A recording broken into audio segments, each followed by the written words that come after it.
Potencial elétrico. Hoje a gente vai falar de potencial elétrico.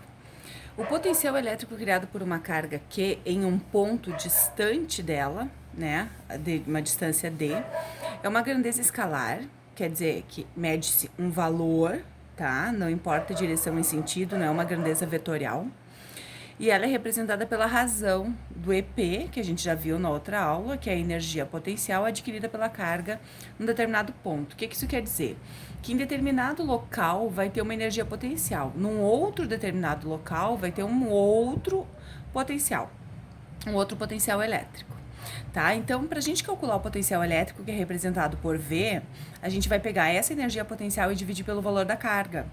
Ou, né, pegar o K, que é aquele 9 vezes 10 na 9, vezes a minha carga, que vai dar o exercício, que geralmente tem um U, tem um M, tem um N, dividido por R, que no caso pode ser também um D da distância, tá? Qual é a relação entre campo elétrico e DDP? DDP é uma coisa que a gente vai começar a ver bastante agora, é a diferença de potencial elétrico, DDP, que ela é representada por V de A até B ou U de A até B, tá? Pode ser V ou pode ser U. Vai ser essa energia potencial vezes essa distância. Uma coisa muito importante é que o potencial elétrico lá no infinito, ele tende a zero. Tá?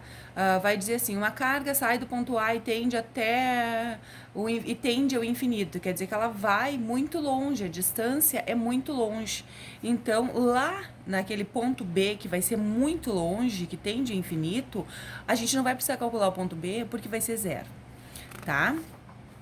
Então, superfície equipotencial. Essa superfície equipotencial é uma superfície que contém todos os pontos o mesmo potencial elétrico. Em qualquer lugar dessa superfície, o potencial elétrico é a mesma. Com isso, a gente tem duas características. Ela é sempre perpendicular às linhas de força. Elas vão descer na vertical, bem retinho assim. Aqui a gente tem a superfície, né? E ela vai descer bem na vertical em relação às linhas de força. E o trabalho realizado por uma carga, né, vai ser sempre zero. Porque o que é o trabalho? O trabalho é a variação desse potencial elétrico no ponto A e no ponto B. Como os trabalhos são iguais e o trabalho é a diferença, um vai ser positivo, outro vai ser negativo, eles vão se anular. Por isso que é sempre zero. Aqui a gente tem alguns exemplos, ó. Vamos supor que temos uma partícula carregada com uma carga Q, né, que vale 4UC. E ela seja colocada no ponto A de um campo cujo potencial elétrico é igual a 60 volts, potencial elétrico medido em volts. Se essa partícula for espontaneamente para um ponto B, cujo potencial elétrico é 20 volts, qual será o valor da energia potencial dessa carga quando ela estiver no ponto A e quando ela estiver no ponto B, né? A gente tem uma conjunção aditiva aqui, a gente vai ter que calcular as duas coisas, tanto no ponto A quanto no ponto B. Como é que isso vai funcionar? Então, a energia potencial elétrica armazenada na carga, depende do ponto em que essa carga está. Então, essa energia potencial vai ser Q vezes V. Vocês lembram da equação que V é igual a E dividido por Q? Se eu quero calcular o E, eu passo o Q e o V multiplicando. Então, no ponto A vai ser a carga, que é 4 vezes 10 na menos 6, vezes 60, que é o meu potencial elétrico, o meu V. Multiplicando os coeficientes, eu vou ter 240, né? Isso aqui vai ser 240 vezes 10 na menos 6. Aí, ele andou duas casinhas para frente aqui, ó, para deixar o 2,4, e daí ficou 10 na menos 4.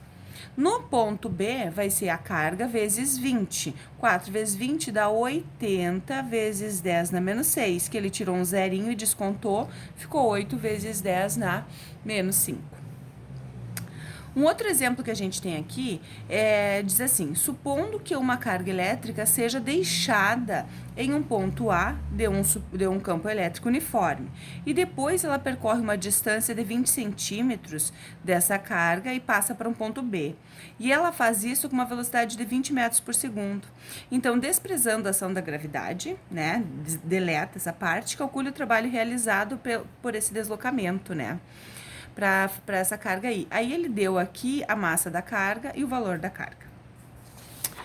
Então, o que que a gente tem aqui, né? O trabalho, né? O trabalho para ir do ponto A até o ponto B é igual à variação da energia cinética. A variação da energia cinética, ou seja, a energia cinética no ponto B menos a energia cinética no ponto C.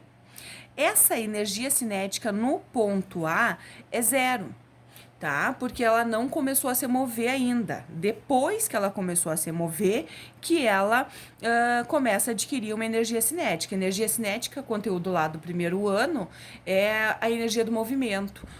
Aqui ele não começou a se mover ainda, então eu vou ignorar essa energia cinética no ponto A.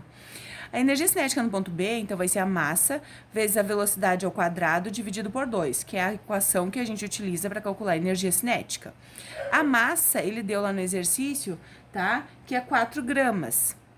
Eu tenho que passar para quilos, né? Então, um quilo tem 1000 gramas, por isso que tenho 10 na menos 3 ali. Vezes 20 ao quadrado, que é essa velocidade que tem metros por segundo, dividido por 2. Aí ele dividiu aqui, ó, foi dividido, que deu 0,2, vezes o 400 do 20 ao quadrado, vezes 10 na menos 3. Multiplicou isso daqui, deu 80 vezes 10 na menos 3, né? E ele tirou o zerinho e ficou 8 vezes 10 na menos 2. O outro exercício que a gente tem aqui diz assim, ó, determine a energia potencial, tá? Bem básico esse daqui. Ele me deu o campo elétrico e me deu a carga. Se ele quer a energia potencial, eu vou fazer igual aqueles primeiros. Eu vou multiplicar a minha carga pelo meu potencial elétrico, tá? Uma partícula de carga 2 vezes 10 na menos 7 se desloca de um ponto A a um ponto B. E esse deslocamento que existe, né, na região forma um campo elétrico. Durante esse deslocamento, a força realiza um trabalho, ó, deu trabalho aqui. A diferença de potencial elétrico, que é aquele U, né, a mesma U ou V, entre os dois pontos, vale quanto? Então, eu quero calcular a diferença de potencial elétrico. Então, para eu calcular a diferença de potencial elétrico, a gente sabe que o trabalho é igual a carga vezes essa diferença de potencial elétrico, tá? É uma outra equaçãozinha que a gente tem, que o trabalho vai ser a minha carga vezes o VB menos o meu VA. E isso aqui é a minha diferença de potencial elétrico, que é o meu V. Então, eu tenho aqui, o que eu quero saber é isso aqui, é meu U. Eu vou passar minha carga para cá dividindo o trabalho, ou seja, o trabalho eu tenho e a minha carga eu tenho também. Resolve os dois ali, a divisão vai dar 2 vezes 10 mais 4, porque esse 7 sobe com expoente positivo, não esqueçam disso, tá? Acabou aqui os nossos exemplos, tá? Vamos aguardar as próximas aulas, então. Beijo!